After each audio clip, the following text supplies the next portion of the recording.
I put it back together, guys, and it runs again. I'm kind of bummed out that I didn't get to take my little guy for a ride, and that's the reason why, right there.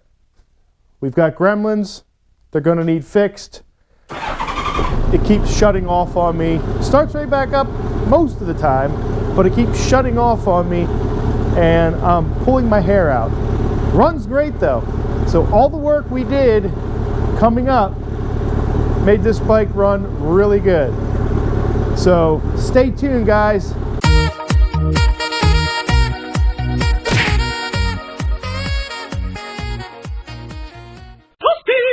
What is going on, guys? I'm Matt, this is MotoWorks, and before we even get started today, I gotta show you this, guys. So if you remember last time, we had nothing. I've done absolutely nothing to this bike.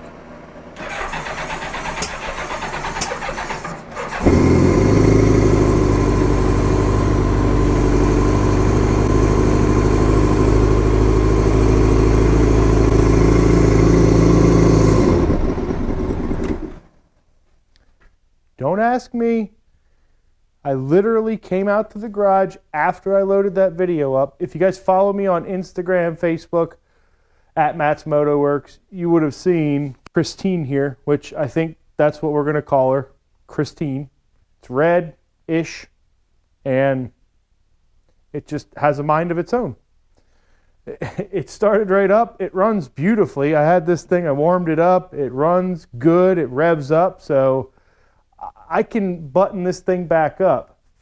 Now, my hope is that you saw me riding Christine with my little guy on the back, enjoying life, because that's my goal this week, is to get this thing running and at least driving around a parking lot.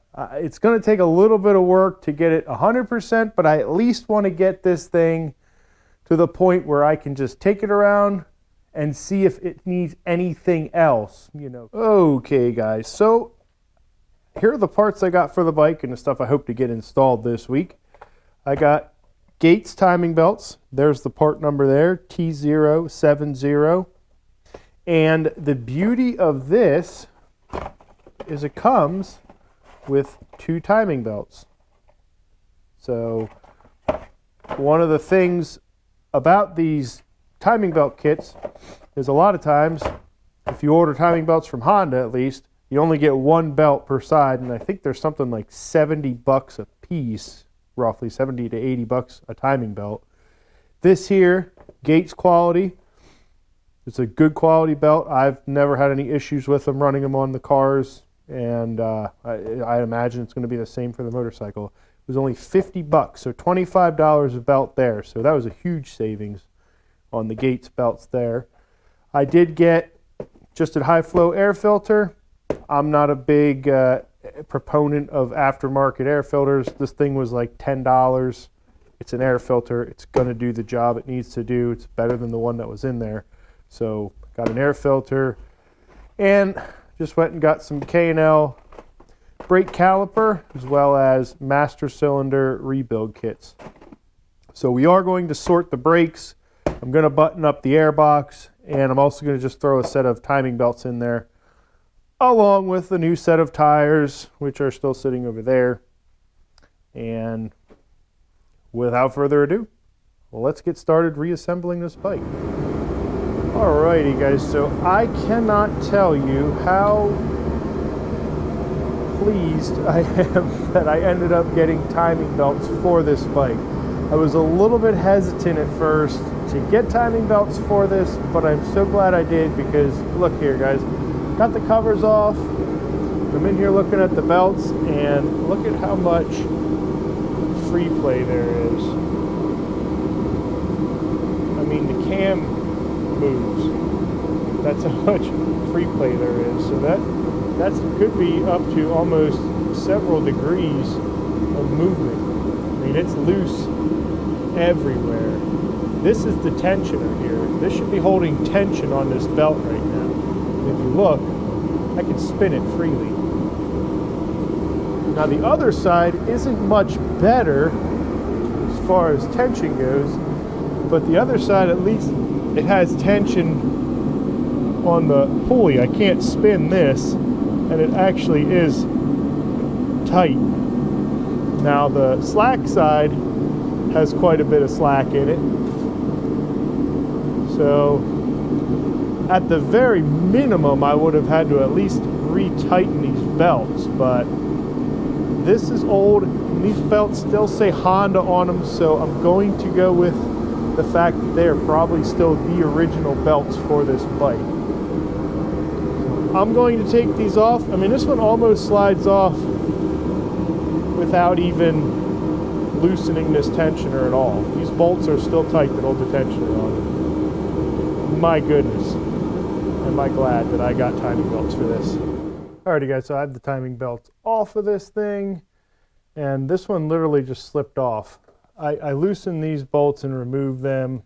I put Loctite on these bolts, just the pink stuff here, because they don't need to be Loctited on, and the book doesn't call for it, but to me it's just peace of mind.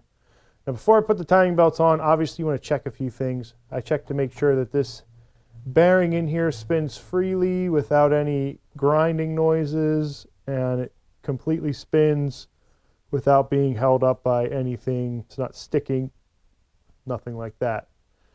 So that one's good. The one on the other side is also in good shape, so I don't have to get new tensioners. And again, this has low miles on it. It's just old. So I didn't really think this bearing would be bad. Plus, it probably wasn't being used very much because it wasn't really holding a lot of tension on this belt. So when you put these together, the springs here, the hook side goes away from where the belt would be, so it kind of hooks into this here. It's just one thing that they tell you to look out for when you're doing it. But I'm just going to put this belt on to give you guys an idea of what's going on. Now, if you did this correctly and you loosen these up and slid the belts off, your timing shouldn't have moved on the crank. So this should all be set up just like you removed it. But as a note, you want to double check and make sure you are still at top dead center, which I know that I am because I double and triple check that. I always do before I put stuff back together. And then these belts, they're not picky. You know, you can put them on the left or the right side. You want to start on this being the left side as you're seated on the motorcycle. You want to start on this side first because it is the belt that is the furthest back on the crank pulley.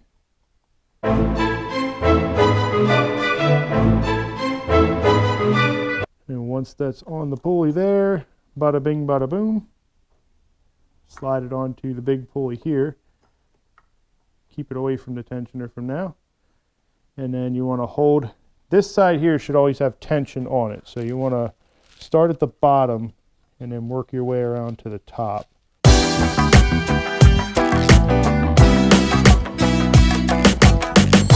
Now this is going to be a new belt, so it's going to be a little bit snug to go on, but it should go on pretty easily just like that. Should be tension on this side, and also there should be, I mean, I haven't even tightened this up yet, guys, and you can see it's way different than it was. There's a far less play on this belt than there was. So that's how you get that side on. The other side's a little bit trickier, and I'll show you what I mean. All right, gotta love dark garages. On this side here, this is resting on, I believe it's the number 3, either intake or exhaust spring. So it's actually, you're basically compressing the valve spring right here, so it wants to not line up where it's supposed to. So you just basically take a wrench or ratchet like I have here, and just put this on down at the bottom first. This one's going to be a little easier than the other side. Bottom first. And then we'll come over here and we will line up our mark.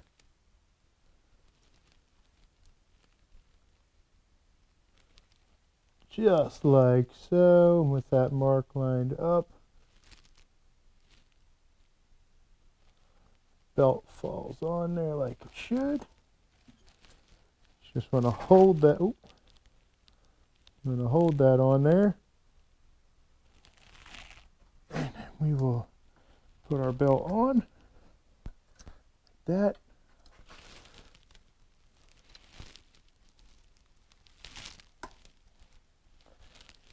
Oh.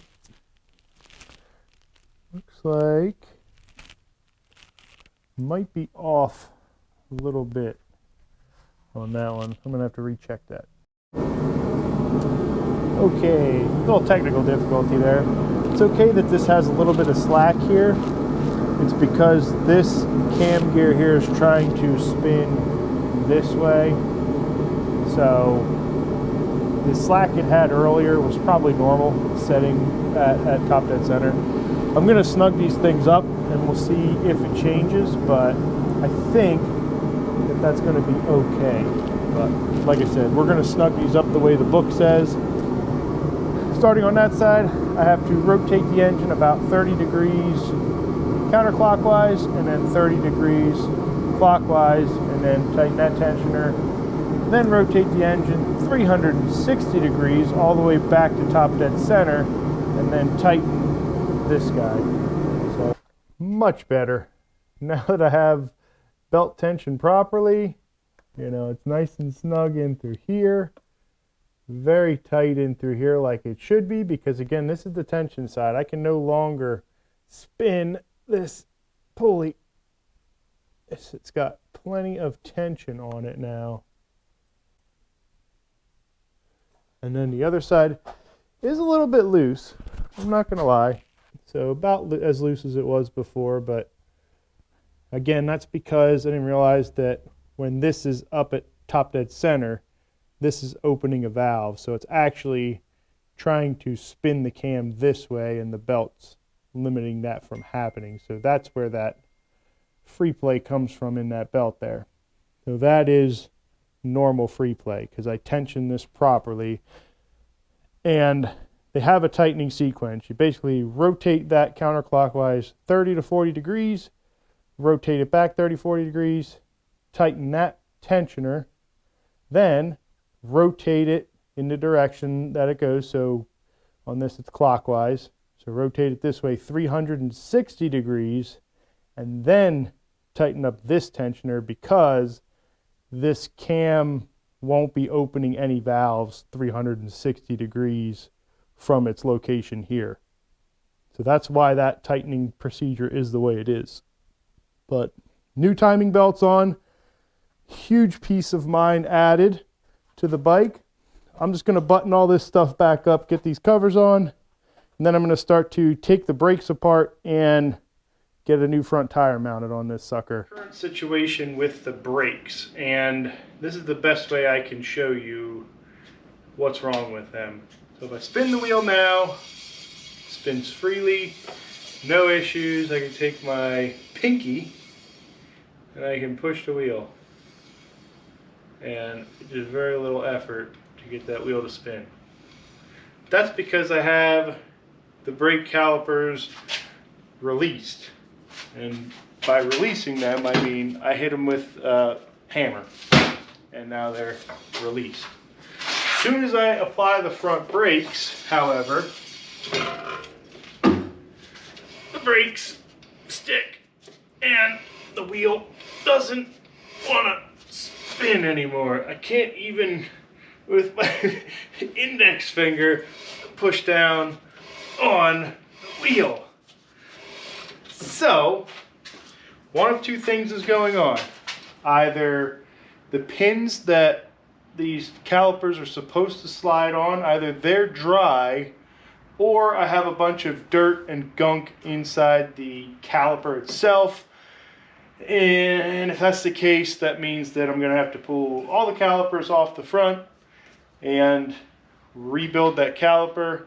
It also means that if the caliper's gunked up, then I guarantee that the master cylinder is also going to be gunked up, so I'll also have to take that apart and rebuild it. So here's to hoping I only have to grease up those slide pins and I don't have to worry about rebuilding the calipers on this, because that's a job I'm not looking forward to.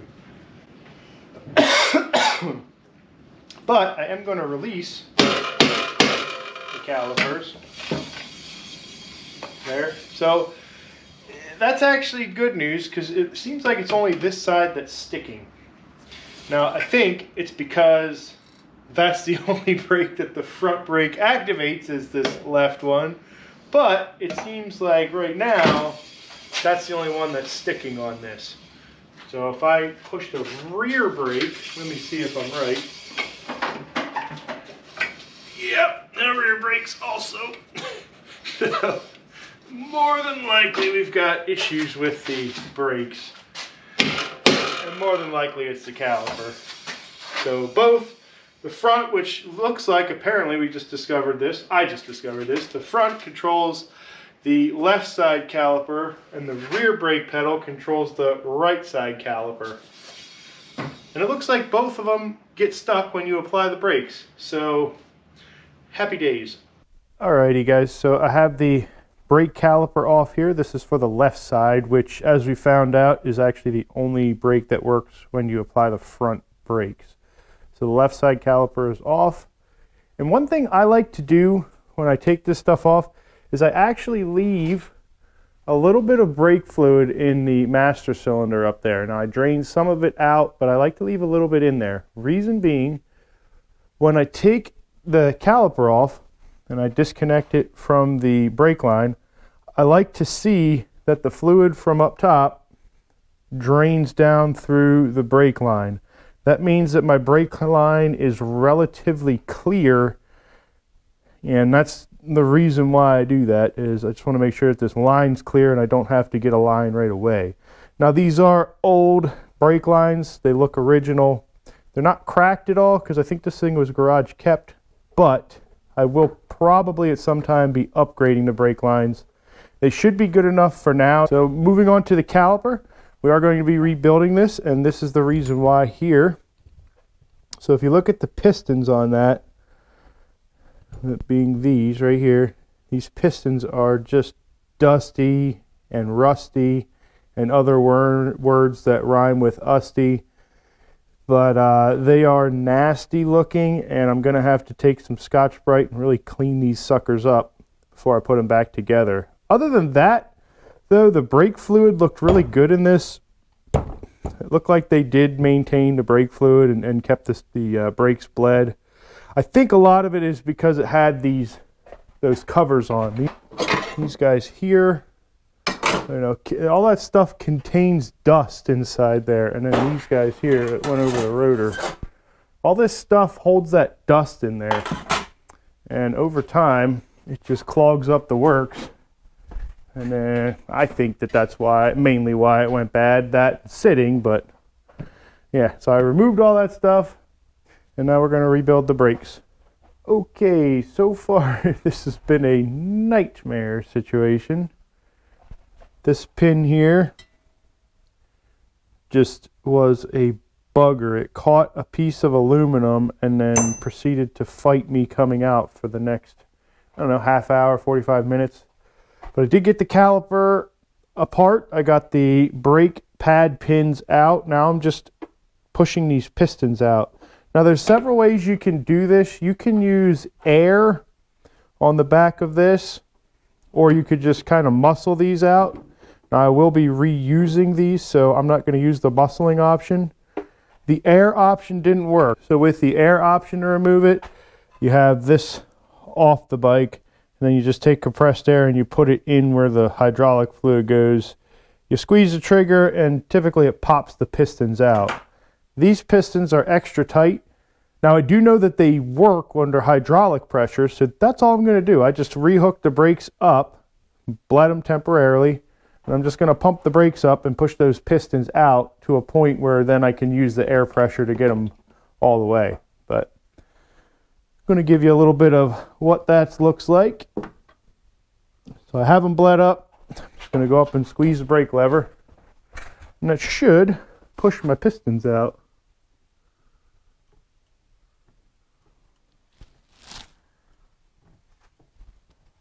They coming? Yep. So you can push them the whole way out. It doesn't matter. I got the little bucket under there to catch them. Alrighty, I think I should call this bike That Took Longer Than It Should Have, because that seems to be a theme with this thing. Brakes are cleaned. Now a lot of this stuff I probably could have, I can get away with reusing it. It's my bike. Again, there are two sides to this story. This is my bike. I can get away with reusing these parts. If this was a customer's bike, when these pins wouldn't come out and I had to bash on them with a hammer, at that point, to save a customer money, I might have just looked for a used set online and then put this rebuild kit in it, because these were pretty bad. They were pretty stuck, you know, taking this stuff apart. And I am going to need to get new pins. I made these work for now. I mashed the ends of these pretty good when I was tapping them out with a hammer. So I got those to work, but I am going to be ordering new pins because I do need new brake pads, but these are going to work to ride the bike. But here's my rebuild kit. The one thing to note, if you are doing a Goldwing, the left caliper, since it's for the front, is slightly larger. The piston diameters are slightly larger than the right side, so make sure that you don't get a kit that says it's for both sides and it's only one part number. It should definitely be two separate part numbers. This is the K&L part number for this one, 321159 for the left side. And then they say that this 321182 is the same for both the front right as well as the rear brake. Don't know if that's true.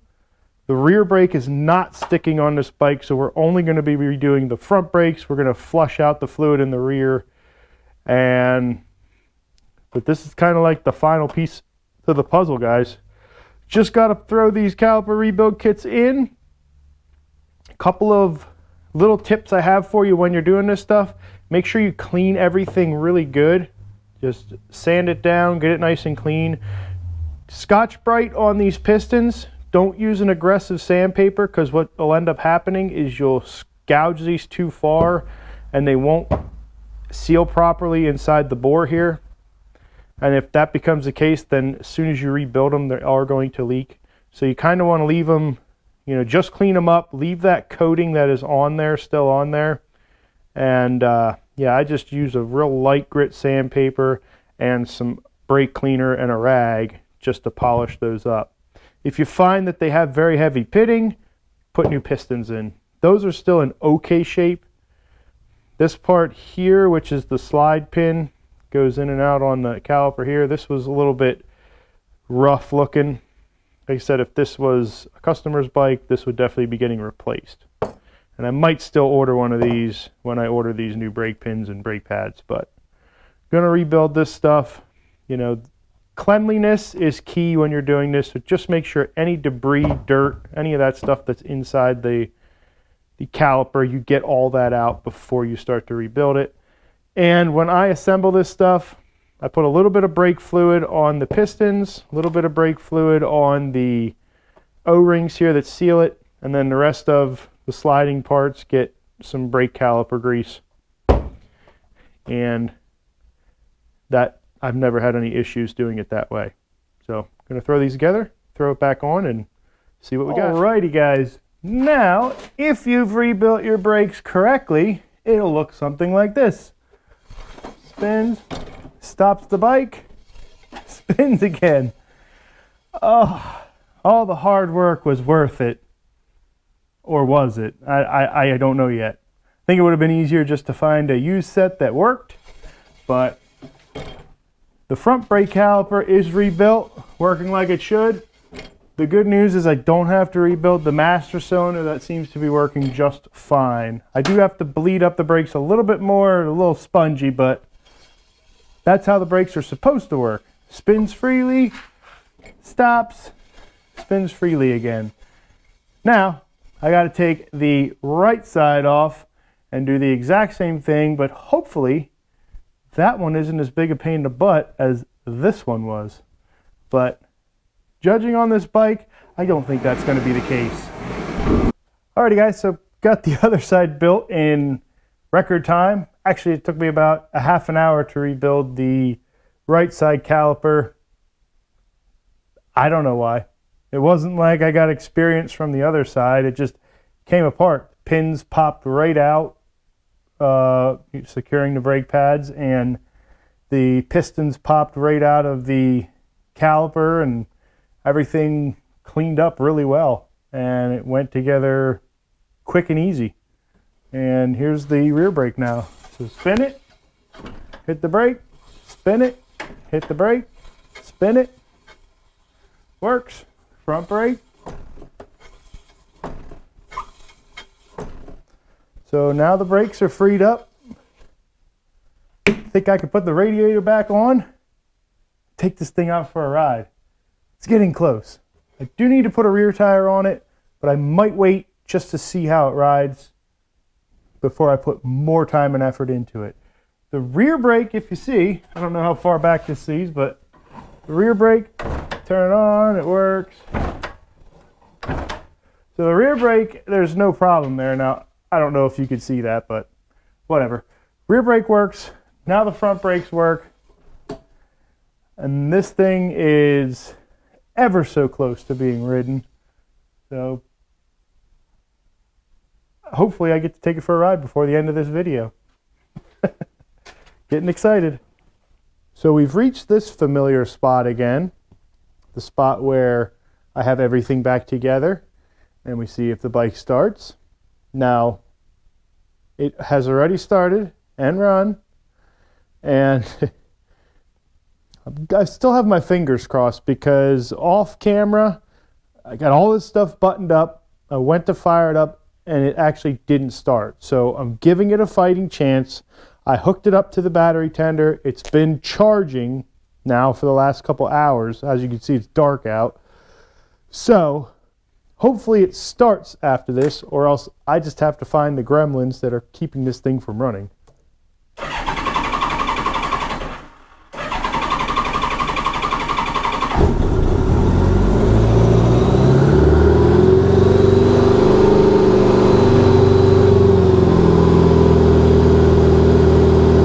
Yay! It started. Thank goodness.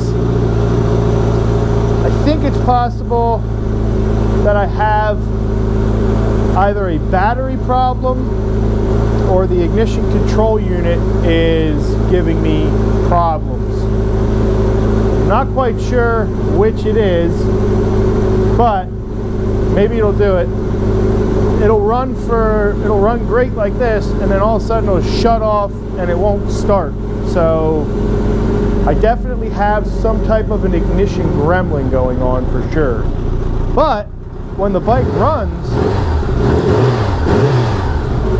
great. It runs really, really good, guys. That carburetor clean is spot on. Now with the timing belts on there, it runs even better than it did before. It's a lot snappier than it was. And it's probably because there was so much slack into that one belt, especially on the left-hand side there. But she runs. It's snowing outside. I was going to ride this in the snow, but now that it's dark, it's kind of no fun anymore. So, there is a ton of little stuff that I still need to do to this bike before I actually get it out on the road and feel 100% safe and secure riding this around, especially with my little guy on the back. But we're gonna have to save that for another video, guys. I was hoping to try and get all of this stuff done in 2 to 3 videos, this being the 3rd video now.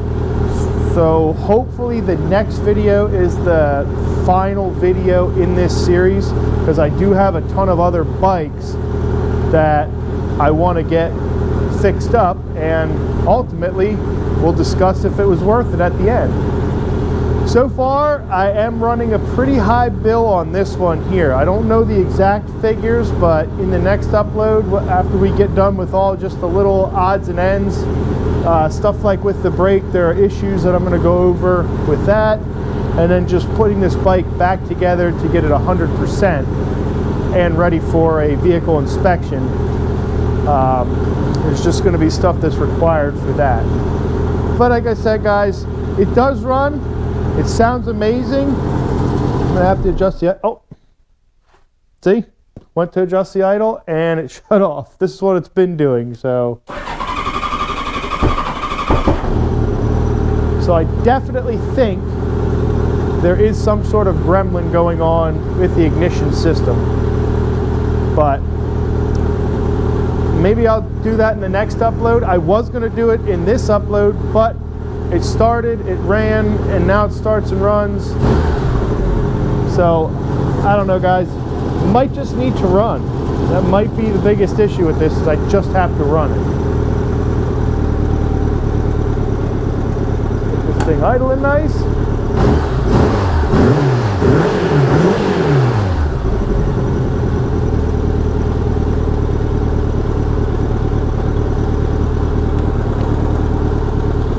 Sounds good. Hey guys, thank you so much for checking it out. We'll see you in the next upload. I'm Matt, this is MotoWorks.